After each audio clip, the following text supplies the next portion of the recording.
to me was absolutely mind-blowing.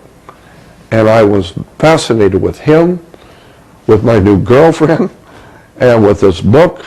And then he said to me, he said, "You've always been interested in UFOs and otherworldly things, right?" And I said, "Yes, I have."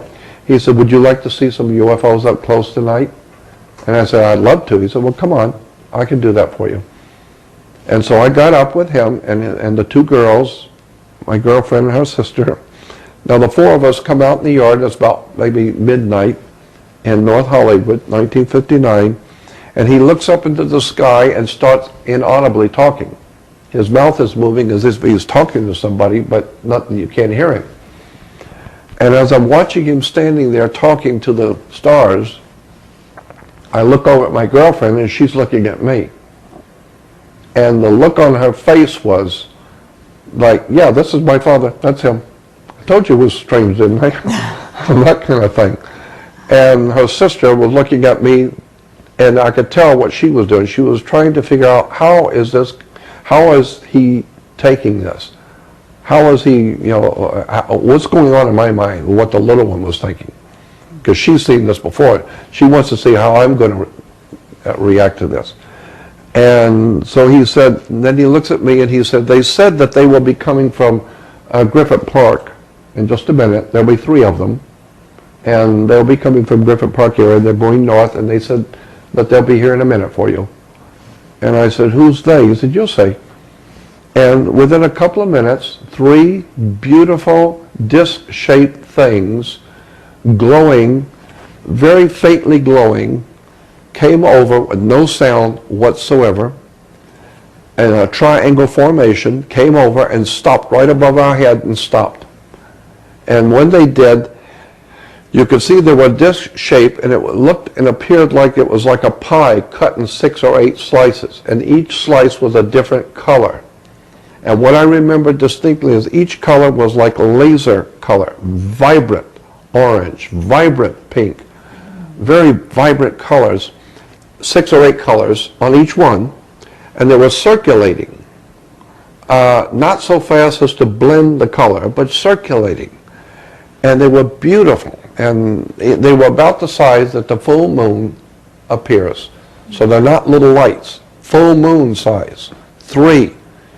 And I'm standing there looking at these gorgeous, beautiful, vibrant color things spinning in colors and no sound.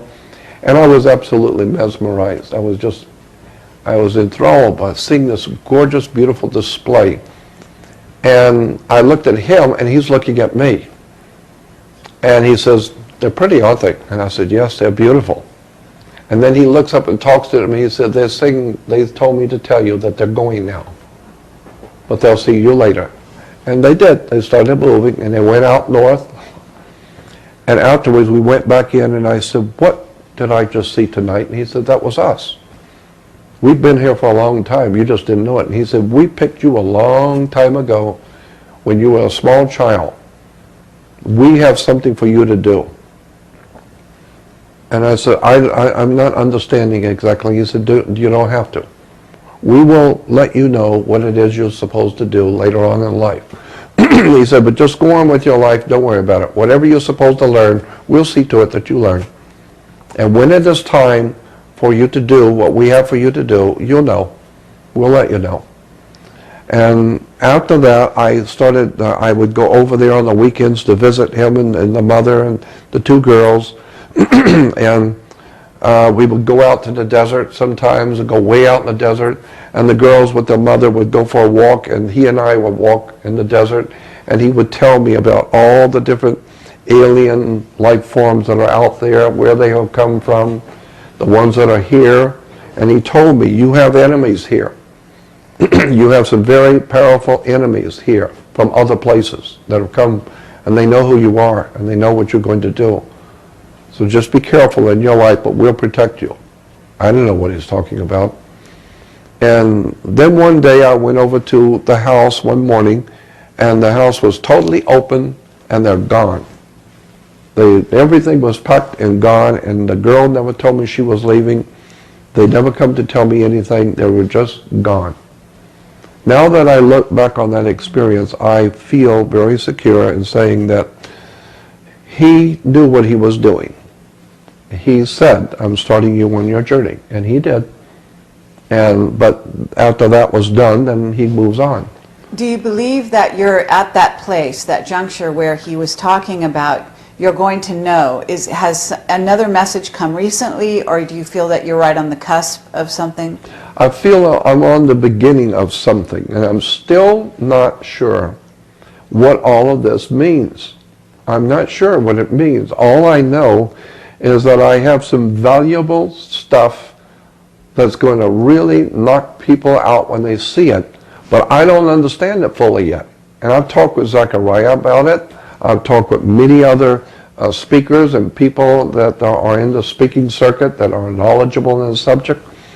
But my gut feeling, and incidentally gut, G-U-T, is simply God in Scandinavian. You know, God is English, dog spelled backwards. But God in, I think it's Sweden and Scandinavian countries is spelled G-U-T. So when you say you got a gut feeling, that's God in Scandinavian. So, but my gut feeling is that I don't know the full picture yet, but I'm getting there now. After 48 years, I now know that my 48 years of study, day in and day out, researching, reading, staying in libraries, was for a reason, so that when the time would come, I would at least be sufficiently educated in this dark subject, which I'm talking about. At least I've got some background in it now to be able to understand the significance of it. And I think it's really frightening to me. It actually is still rather frightening, because being human and watching the world where it's going, and I already know the symbols, the words, the terms. I already know the history of the secret societies and the movements of the bankers. I've sat and talked with all kinds of people around the world. With Hakim, my dear friend Hakim, the Kemite priest in Egypt. And we sat out by the pyramids at night and talked about the ancient Kemite priesthood. And I was blessed in the pyramid. Hakim blessed me in the king's chamber, laid in the sarcophagus, and he did a whole prayer ritual over me. And I was, like I said, for hours and talked with him in private about my things that have happened to me.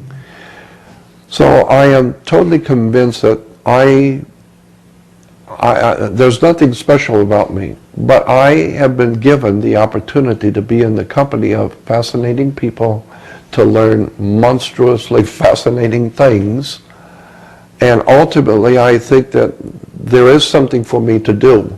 I'm just not sure yet what it is. Do you happen to have an idea what race this man was from? Do you have a planet? Do you have any idea?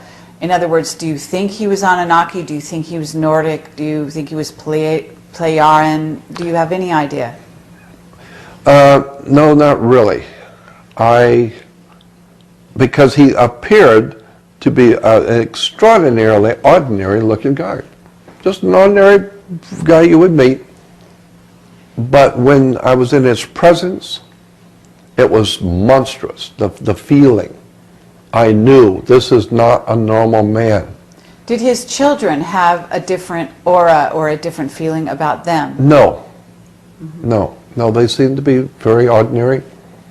The mother. But didn't you tell me just recently, and correct me if I'm wrong, but I think you were out in the desert. Yeah. And you had something happen out there. Oh, very yeah. recently. Oh, yeah. No. But that's a different story. Well, is it completely different? Is it possible that there was some kind of... Well, no, you're right. There could very well be some kind of a connection with what happened to me just a few years ago, and that original incident back in 1959. Yes, very, very possible. That was another extraordinary experience. I've had 36 what I call peak experiences. I mean, monstrous experiences. That was merely one. Mm-hmm. But yes, I've had some a very interesting and emotionally drenching